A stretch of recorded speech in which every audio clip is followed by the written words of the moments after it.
Hello everyone, welcome back to this new video. साथ ही स्वागत है आप सभी का इस बूस्टर सीरीज के लेक्चर नंबर 7 में। साथियों को बता दें कि इस लेक्चर में हम लोग करते हैं टेस्ट सीरीज और PYQs कंप्लीट EPP से सारे यारों का जो PYQs है घटना चक्कर है, वहाँ से उन सबका निचोड़ आपको यहाँ पे शॉर्ट नोट्स के तौर पे प्रोवाइड किया जाता है। और ये चीज़ मैं बार बार कहता हूँ कि आप लोग इसका नोट्स बनाते चलिए, इसमें सारे सब्जेक्ट कवर होंगे। और थोड़ा सा ध्यान दीजिएगा, आज का लेक्चर थोड़ा सा रोज़ की अपेक्षा थोड़ा सा ज़्यादा बड़ा हो सकता है, क्योंकि इसमें थोड़ा सा ज़्यादा कवर करने की कोशिश की गई है। एग्ज़ाम नज़दीक आ रहे हैं तो थोड़ा सा जल्दी जल्दी करके और ज़्यादा चीज़ों को कवर किया जाए, ठीक है। और इसके साथ मैं बता दूं कि PDF के लिए, ठीक है, इस सारे PDFs के लिए आप टेलीग्राम ज्वाइन कर लीजिएगा, लिंक डिस्क्रिप्शन में है। और जो साथी आज नए जुड़े हैं इस लेक्चर में, वो पुराने लेक्चर्स को ज़रूर देख लें। ठीक, एक तो होता है कि आप PDF से डायरेक्ट पढ़ लें, ठीक है, लेकिन ये क्या होता है कि अगर आप क्लास करके फिर PDF पढ़ रहे हैं तो चीज़ आपको ज़्यादा समझ में आती है। PDF की लिखी बातें आपको समझ में आती हैं, तो आई होप सो की बात आपको समझ में आ रही होगी। फटाफट से स्टार्ट करते हैं आज के अपने सेशन को, ठीक है। देखिएगा यहाँ से क्विक रिवीजन सीरीज में हम लोग इसको देखते हैं। और यहाँ पर स्टार्ट हो रहा है आज का हमारे पास जो पॉइंट है अर्थशास्त्र से, ठीक है। इकोनॉमी से आप देखेंगे रिलेटेड कुछ महत्वपूर्ण कर्व्स के बारे में। कई बार देखते हैं हम लोग परीक्षाओं में कुछ इस तरीके के कर्व्स पूछ लेते हैं कि इस कर्व का संबंध किससे है, ठीक है। दो चीज़ें दी रहती है, उसके बारे में पूछ लेता है। या तो ये उस तरह के कर्व्स हैं जिनको आपको मिलान करने के लिए दे देता है, मैच द फॉलोइंग करके दे देता है। तो कौन से कर्व में क्या बातें कही गई है उन सब के बारे में देखेंगे। पहला कर्व देखेंगे जो हम, वो है लॉरेंज वक्र, ठीक है। लॉरेंज कर्व क्या है ये कर्व में? इसमें कहा गया कि धन और आय की विषमता का अध्ययन किया था। यानी आप देखेंगे ये दो चीज़ों के बीच में ग्राफ बनता है। अगर ग्राफ बनेगा ये, तो एक तरफ से वेल्थ रहेगा और एक तरफ आय की विषमता, ठीक है। तो इस तरीके से इस किसके रिलेटेड हो जाएगा? लॉरेंज वक्र जो है आप देखेंगे आप आय की विषमता से ये रिलेटेड हो जाएगा। उसके बाद से एक आता है छोटा सा पॉइंट है, इंपॉर्टेंट है ये, गिनी गुणांक, ठीक है। गिनी गुणांक कई बार आप सुने होंगे नाम। ये जो है लॉरेंज वक्र का द्वारा जो आय की विषमता होती है उसकी माप को दर्शाता है। क्या करता है? आय की विषमता की जो माप है किसके द्वारा? लॉरेंज वक्र के द्वारा, उसकी विषमता को ये दर्शाता है। ये सारे देखिए 4 से 5 आपको यहाँ पे वक्र मिलेंगे। ये मोस्ट इंपॉर्टेंट, अगर इकोनॉमी से प्रश्न आता है तो ये वक्र जरूर आपको देखने को मिलेंगे। पिछले साल प्रीवियस ईयर के पेपर देखेंगे, कोई टेस्ट सीरीज आप लगाएंगे PCS के लिए, RRR के लिए, तो वहाँ पे आपको प्रश्न देखने को मिल जाएगा। तो बहुत ही इंपॉर्टेंट है चारों के चारों। आपको यहाँ पे देखेंगे चारों वक्र यहाँ पे। एक है कुजनेट वक्र, ठीक है, कुजनेट्स। ये क्या है? इसमें कहा गया है कि GDP के बढ़ने पर, ठीक है, GDP जैसे बढ़ती है तो शुरू में आर्थिक असमानता बढ़ती है, फिर एक बिंदु पे आके यह असमानता घटने लगती है, ठीक है। तो इन दोनों के बीच में ये अध्ययन किया जाता है कुजनेट्स वक्र में। और इसका ग्राफ कैसा बनता है? तो उल्टा यू आकार का बनता है। कैसा बनता है? उल्टा यू आकार का इसका अब देखेंगे इसका ग्राफ बनेगा। तो कुजनेट वक्र याद रखेंगे क्या है? ये जो है यहाँ पे आपको GDP बढ़ने के साथ आर्थिक क्या होता है? असमानता शुरू में बढ़ेगी, फिर बाद में घटने लगती है। इसी के साथ एक कुजनेट पर्यावरण का भी है, सेम इसी पैटर्न पर। पर्यावरण का कुजनेट वक्र क्या है, यहाँ पे थोड़ा डिस्कस कर दे रहे हैं। ये पॉइंट भी इंपॉर्टेंट है। GDP बढ़ने पर शुरू में पर्यावरणीय क्षति बढ़ती है। अब यहाँ पे क्या है? जो आय की असमानता, आर्थिक असमानता न होकर क्या है?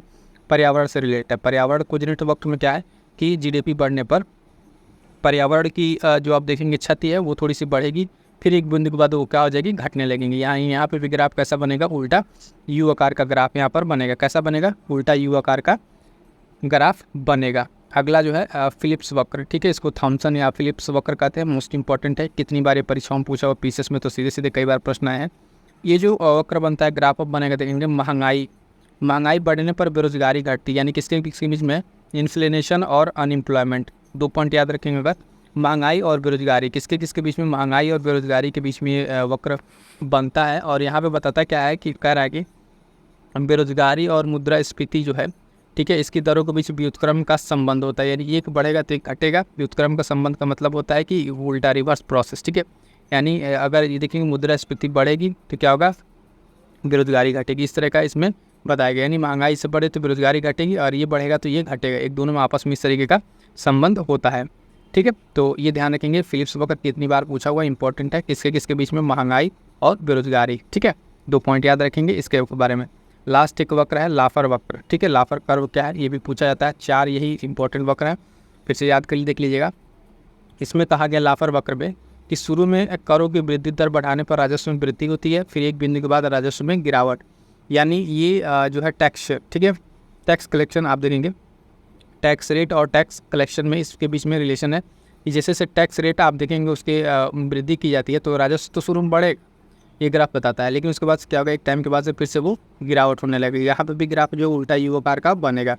तो ये 4 इंपॉर्टेंट अभी हमने आपको बता दिए। एक तो आपको देखेंगे लाफर वक्र, ठीक है, दूसरा याद रखिएगा फिलिप्स वक्र, उसके बाद से कुजनेट वक्र, ठीक है, कुजनेट में 2 है, आप देखेंगे एक पर्यावरण का है और एक सिंपल इकॉनमी का। उसके बाद से गिनी गुणांक, ये किससे रिलेटेड है, लॉरेंज वक्र से रिलेटेड है, और ये गिनी गुणांक।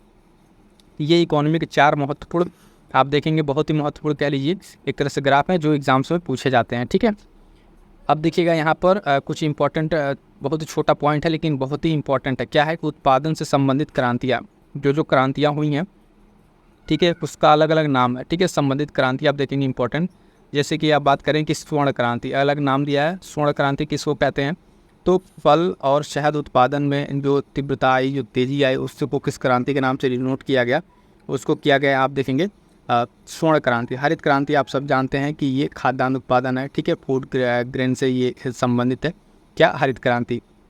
श्वेत क्रांति जानते हैं दुग्ध उत्पादन से, ठीक है, दुग्ध उत्पादन से श्वेत क्रांति। श्वेत क्रांति के जो जनक हैं उनका नाम याद रखिएगा, वर्गीस कुरियन, डॉक्टर वर्गीस कुरियन।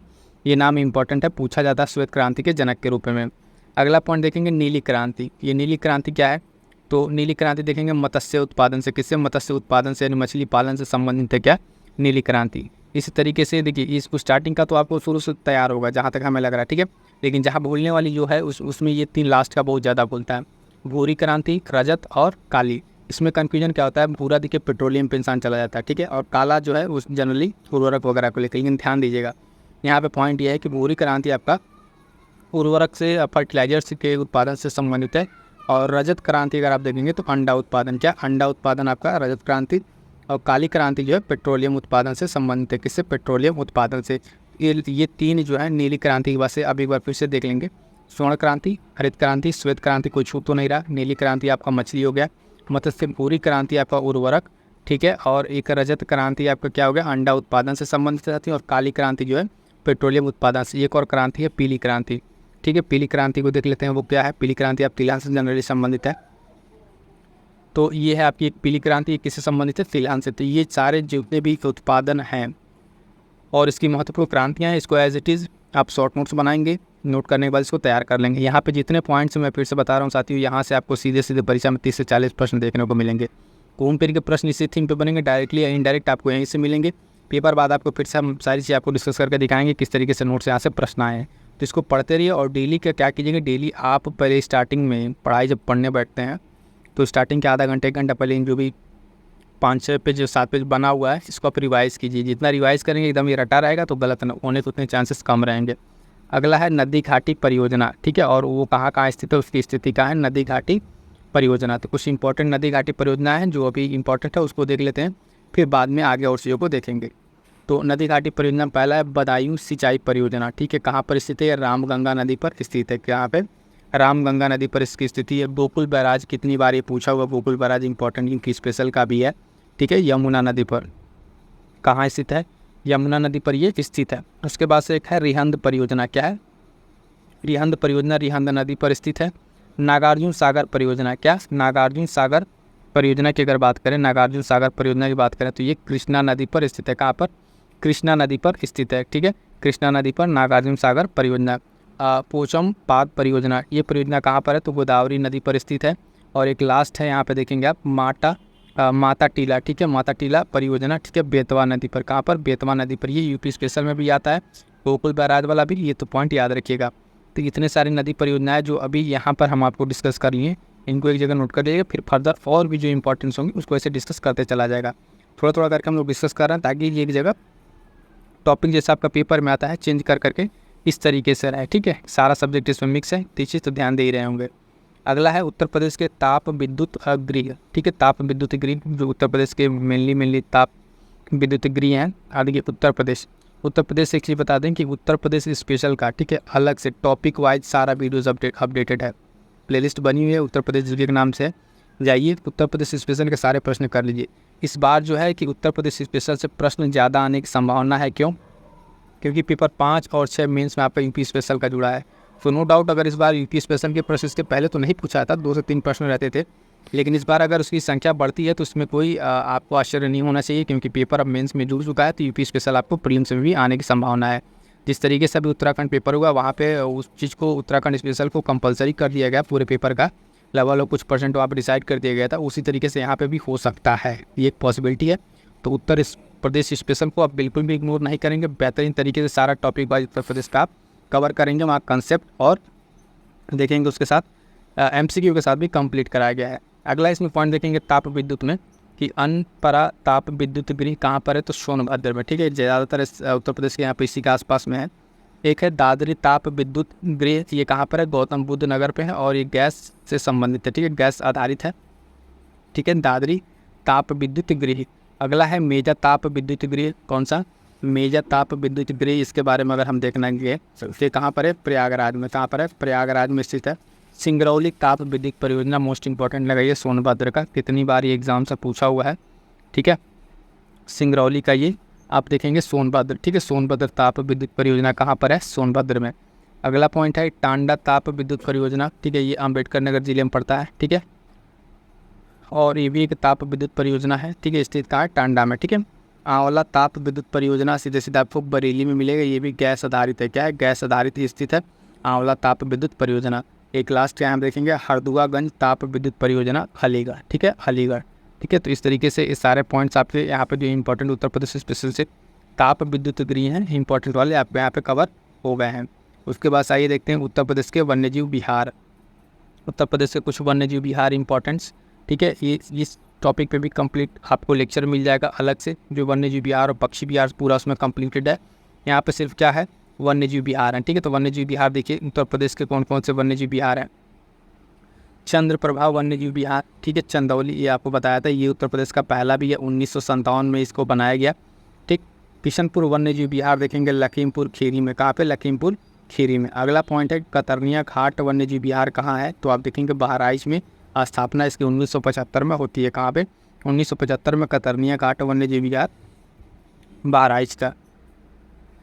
अगला है रानीपुर वन्यजीव विहार, ठीक है, ये चित्रकूट बांदा वाले रीजन में पड़ता है, रानीपुर वन्यजीव, चित्रकूट से याद रखिएगा, चित्रकूट बांदा।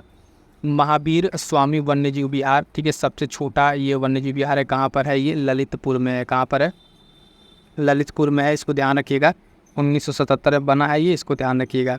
अब यहाँ पे देखिए 3 पॉइंट है, क्या है, हस्तिनापुर वन्यजीव विहार सबसे बड़ा, ठीक है, राज्य का प्रथम वन्यजीव विहार चंद्रप्रभा, चंदौली वाला। और कछुआ वन्यजीव विहार जो है कहाँ पर है, वाराणसी में, कहाँ पर, वाराणसी में, इंपॉर्टेंट लगाइएगा इसको, थोड़ा सा अलग हटके, कछुआ वन्यजीव अभ्यारण्य कहाँ पर, वाराणसी में। 3 याद रखेंगे क्या क्या मेन कि सबसे बड़ा जो है कौन सा, हस्तिनापुर, ये किसी एक जिले में नहीं है, 2 3 4 जिलों में फैला हुआ है। और राज्य का प्रथम जो है वन्यजीव अभ्यारण्य चंद्रप्रभा चंदौली वाला। और सबसे छोटा बता ही दिया महावीर स्वामी जी वन्यजीव विहार, ठीक है, सबसे छोटा ललितपुर। और कछुआ वन्यजीव विहार जो है आपका कहाँ पर होगा, वाराणसी में होगा, ठीक है। तो यहाँ तक आपका समझ में आ गया होगा। चलिए नेक्स्ट पॉइंट देखते हैं। यहाँ पे थोड़ा सा उत्तर प्रदेश से फिर एक पॉइंट है कि उत्तर प्रदेश के जो नाम परिवर्तन हुए हैं टाइम टू टाइम, ठीक है, उत्तर प्रदेश के कौन कौन से नाम परिवर्तन हुए हैं उनके बारे में थोड़ा सा देखेंगे। तो नाम परिवर्तन देखिए, उत्तर पश्चिम प्रांत रखा गया 1836 में, कब, 1836 में रखा गया है। उत्तर पश्चिमी प्रांत का नाम इसका रखा गया है 1836 में। अवध और आगरा प्रांत और संयुक्त प्रांत इसका रखा गया 1877 में। और संयुक्त प्रांत इसका नाम हुआ 1937 में। उसके बाद से वर्तमान उत्तर प्रदेश आपका 1950 से इसका चल ही रहा है, ठीक है। ये कुछ नाम है, कई बार मैच करने को दे देता है। अब आ गए हम लोग फिर से एक मोस्ट इंपॉर्टेंट पॉइंट, जो संविधान संशोधन। इसके पहले भी हम आपको कुछ संविधान संशोधन बता चुके हैं, जैसे 61 नंबर संविधान संशोधन, ठीक है, 61वां 24वां संविधान संशोधन, है ना। इस तरीके से आपको कुछ संविधान संशोधन बता दे चुका है। अब यहाँ पर कुछ महत्वपूर्ण जो 100 से स्टार्ट हैं, वो सारे महत्वपूर्ण जो यहाँ से लगातार प्रश्न बनते हैं मैच करने के लिए, और इस संशोधन में किस ईयर में हुआ, क्या क्या संशोधन हुआ, ये सारे संशोधन इंपॉर्टेंट हैं। यहाँ पर 3-4 संशोधन एक जगह इसको नोट करके आपको लिए दे दिया गया। तो चलिए पहला देखेंगे इसमें 100वां संविधान संशोधन। कौन सा 100वां संविधान संशोधन हुआ कब, ये 2015 में। कब हुआ, 2015 में। दोनों चीज़ याद रखना है, कौन संविधान संशोधन है और किस ईयर में हुआ। तो 100वां संविधान संशोधन 2015 भारत और बांग्लादेश के बीच में जो है भूमि समझौता हुआ था, ठीक है, थोड़ी बहुत लैंड जो थी डिस्प्यूट, उसको फिक्स किया गया था। 101वां संविधान संशोधन सब जानते हैं कि 2016, ये GST से संबंधित है। और यहाँ पर देखेंगे एक नया डे मनाया गया 1 जुलाई को, यहाँ मनाया जाता है। अब क्या 1 जुलाई को मनाया जाता है या GST दिवस, ठीक है, GST दिवस मनाया जाता है। ये दिन भी याद रखिएगा, 1 जुलाई।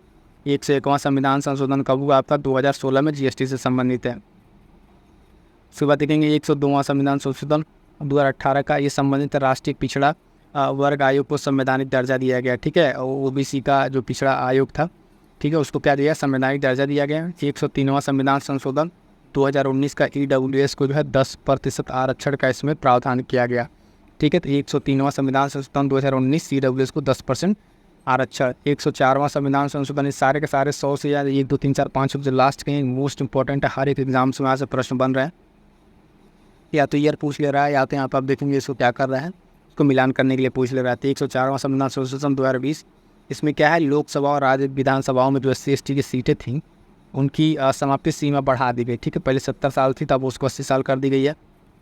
और एक और चीज़ किया गया कि एंग्लो इंडियन के लिए जो आरक्षित सीट थी उसको हटा दिया गया। जो एंग्लो इंडियन के लिए 2 सीटें आरक्षित रहती थी लोकसभा में, और बाकी जो राष्ट्रपति द्वारा की जाती थी उसको क्या किया, हटा दिया गया, ठीक है। अगला देखेंगे 105वां, तो 4 तक तो क्लियर हो गया ना, 1 2 3 4, ठीक है। 15 16 18 19, ठीक है। GST और OBC का दर्जा, EWS आरक्षण, और उसके बाद पहला वाला बांग्लादेश संशोधन भूमि वाला। 104 भी हो गया। अब 5वां देखते हैं, 5वां संविधान संशोधन। 105वें में क्या है, 2021 का ये है। इसमें सामाजिक और शैक्षणिक रूप से पिछड़े वर्गों की सूची को तैयार करने के लिए शक्ति ये जो राज्य को इसको दी गई, ठीक है। तो ये जो सूची बनाने के लिए किसको दी गई, राज्य को ये शक्ति दी गई। मोस्ट इंपॉर्टेंट लगाई इस बार एग्जाम्स के लिए, खासकर इस पर स्टेटमेंट वाला क्वेश्चन बनेगा PCS में। 106वां संविधान संशोधन 2023, इसको मोस्ट इंपॉर्टेंट लगा लीजिए, यहाँ से प्रश्न आपको आ रहा है EPPC सारों यारों में, ठीक है। ये क्या है, 2023 संशोधन महिला आरक्षण से संबंधित 33% आरक्षण की बात की गई थी लोकसभा और राज्यसभा की विधानसभा सीटों में, ठीक है। लोकसभा, हालांकि ये लागू नहीं हुआ है अभी, जब तक दिल्ली में से परिसीमन नहीं हो जाता उसके तब तक ये लागू नहीं हुआ है, इसके बाद ही शायद लागू होगा। तो 106वां संविधान संशोधन देखिएगा, मोस्ट इंपॉर्टेंट, मैं फिर से कह रहा हूँ, नोट कर लीजिएगा। 2023 का महिला आरक्षण से संबंधित 33% आरक्षण है, और इसके बारे में जो इंपॉर्टेंट पॉइंट्स अगर आपको लग रहा है तो डिटेल में जाकर भी पढ़ लीजिएगा, क्योंकि इस पर स्टेटमेंट वाले क्वेश्चन बनेंगे। अगर सीधा सीधा पूछ दिया तो बहुत ही आसान हो जाएगा। अगला पॉइंट, नवीकरणीय ऊर्जा संसाधन गैर पारंपरिक जो है, इसमें क्या है कि आप देखेंगे कि इस वाले में ऊर्जा जो उसके स्रोत है, जैसे नवीकरणीय ऊर्जा के कौन कौन से स्रोत है उस संसाधन गैर पारंपरिक तौर पे, तो सौर ऊर्जा है, पवन ऊर्जा है, जल विद्युत है, बायोगैस है, ठीक है, भूतापीय ऊर्जा, कचरे से उत्पादित ऊर्जा, ज्वारीय ऊर्जा। तो ये सारे ऊर्जा किस तरीके के हैं, ये जो सारे ऊर्जा हैं आप देख पा रहे हैं कि क्या है, गैर पारंपरिक स्रोत है, नवीकरणीय ऊर्जा के संसाधन है। इसमें आप देखेंगे सौर ऊर्जा, पवन ऊर्जा। तीसरा को देखिएगा, ऑप्शन देकर आपसे पूछ लेता है कई बार, ऑप्शन देने के बाद से कहता है कि उसमें कि कौन सा इसमें नवीकरणीय ऊर्जा है या फिर गैर पारंपरिक स्रोत से ऊर्जा है। तो ऑप्शन ये सारे याद रखेंगे आप। ये सारे किससे हैं, पारंपरिक, जो गैर पारंपरिक स्रोत हैं ऊर्जा के, सौर ऊर्जा, पवन ऊर्जा, जल विद्युत, ये सब सारे नाम याद रखिएगा, ठीक है। नेक्स्ट देखते हैं। अब यहाँ पे फिर से मोस्ट इंपॉर्टेंट आप देखेंगे पॉलिटी से ही है, कुछ पंचायती राज से संबंधित महत्वपूर्ण अनुच्छेद। पंचायती राज आपको बता चुके हैं कि ये अनुसूची जब जुड़ी, कौन से भाग में जोड़ा गया पंचायती राज, ये सारी चीज़ें आपको धीरे धीरे करके शॉर्ट पॉइंट्स में आपको डिस्कस कर दिए हैं, वो चीज़ यहाँ पे नहीं बता रहे हैं। बस यहाँ से संबंधित कौन कौन से आर्टिकल हैं वो हम आपको यहाँ पे बता रहे हैं, ठीक है। आर्टिकल कौन कौन से उसको देखिएगा, सारे आर्टिकल पंचायती राज के बहुत महत्वपूर्ण है। अनुच्छेद 243, ठीक है, 243 से शुरू होता है, वहाँ पे ABCD करके जो उसमें है वो आर्टिकल ध्यान रखना है। 243C में पंचायतों की संरचना के बारे में बात की गई, किसकी, पंचायतों की संरचना के बारे में। 243D की अगर हम बात करें, 243D में सीटों का आरक्षण, क्या सीटों का आरक्षण के बारे में बात किया गया है। मोस्ट इंपॉर्टेंट लगा 243I, ठीक है, ये क्या है, इसमें पंचायतों के लिए वित्त आयोग के बारे में बात किया गया है। और ये प्रश्न पूछता है कि राज्य वित्त आयोग जो है कैसा संस्था है, संवैधानिक है कि गैर संवैधानिक है, ठीक है। तो ये ध्यान रखिए, पंचायतों के लिए जो गठन करेगा, यहाँ पे वित्त आयोग का गठन की बात क्योंकि 243I में बात की गई है। अगला पॉइंट है, फिर इन्हीं के चुनाव के लिए, निर्वाचन के लिए 243 की, ठीक है, निर्वाचन आयोग। क्या, निर्वाचन आयोग के बारे में जानेंगे, क्या है इसमें बताया गया है कि पंचायतों को चुनाव करने के लिए जो निर्वाचन आयोग है उसके लिए 243 बनाया गया है। और दो थोड़ा सा अलग हट के जिला योजना समिति और महानगरीय योजना समिति, ये अभी तक मुझे लग रहा है कहीं पूछा नहीं गया है, लेकिन ये पूछा जा सकता है, इंपॉर्टेंट है। 243 ZD जिला योजना समिति और 243 ZE महानगरीय योजना समिति, तो दो ये अलग से है, इंपॉर्टेंट है, इसको भी ध्यान रखिएगा। बाकी यहाँ पे आपको 3 बहुत ही सारे एकदम मोस्ट इंपॉर्टेंट है, कितनी बार ये पूछा हुआ है, आपको जब PYQ लगाएंगे तो देख लेंगे। निर्वाचन आयोग फिर से एक बार रिवाइज कर लिए, 43 के आई में आपका होगा 43 के पंचायत के लिए वित्त आयोग, और डी में सीटों का आरक्षण, सी में आपका पंचायत की संरचना। इसको भूलिएगा मत, पंचायत से अगर बनता है सवाल तो यहाँ से पूछा जाना बहुत इंपॉर्टेंट है। इसके साथ साथ जो पंचायत और नगर पंचायत के लिए क्या क्या है, उसमें कौन कौन सी अनुसूचियाँ जुड़ी गई हैं, ठीक है, किस किस अमेंडमेंट से जुड़ा है, वो सारा हम आपको बता चुके हैं, यहाँ पर डिस्कस नहीं करते हैं, बस आप एक बार फिर से उसको रिवाइज कर लीजिएगा। अगला फिर से मोस्ट इंपॉर्टेंट कुछ संविधान संशोधन है, भाषा से संबंधित है। किससे संबंधित है? ये जो है भाषा से संबंधित, आप देखेंगे भाषा संबंधी महत्वपूर्ण संविधान संशोधन। अब तक भाषा से संबंधित 3 ही महत्वपूर्ण संविधान संशोधन हुए हैं, तीनों को याद रखिएगा, किस किस ईयर में हुए हैं, कौन कौन से संविधान संशोधन है, ये प्रश्न आपके परीक्षा में यहाँ से पूछा जाता है, ठीक है। तो इसमें कौन कौन सी भाषा शामिल हुई, पहला अगर देखेंगे आप तो यहाँ पर पहला जो भाषा का हम बता रहे हैं, भाषा के हिसाब से पहला संविधान संशोधन जो हुआ तो उसको कहा गया 21वां संविधान संशोधन 1967। इसमें क्या हुआ, सिंधी भाषा को जो है संविधान में शामिल किया गया। किसको? सिंधी भाषा को इसमें शामिल किया गया है, तो ये इंपॉर्टेंट है। 21वां संविधान संशोधन 1967।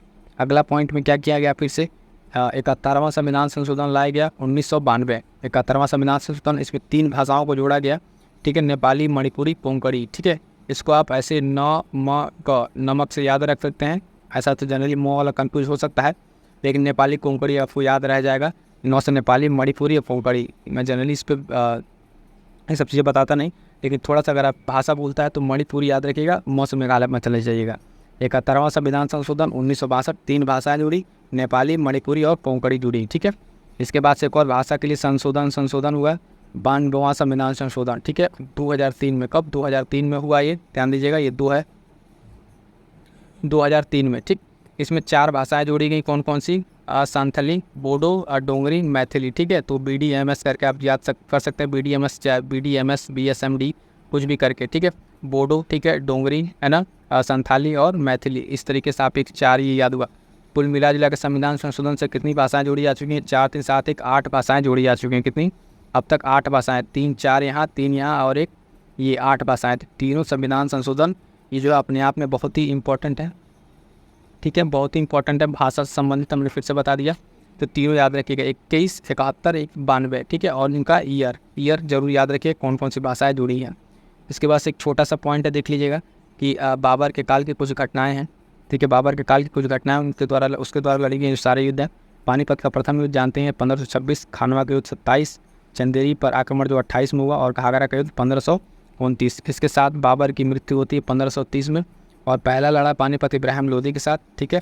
खानवा का युद्ध उसने लड़ा सांगा के साथ, और राजपूतों के साथ आप देखेंगे चंदेरी और घाघरा आप लड़ा इसने किसने? अफगानों के साथ। और लास्ट में इसका क्या हुआ, इसकी मृत्यु हो जाती है, ठीक है। यहाँ तक क्लियर है।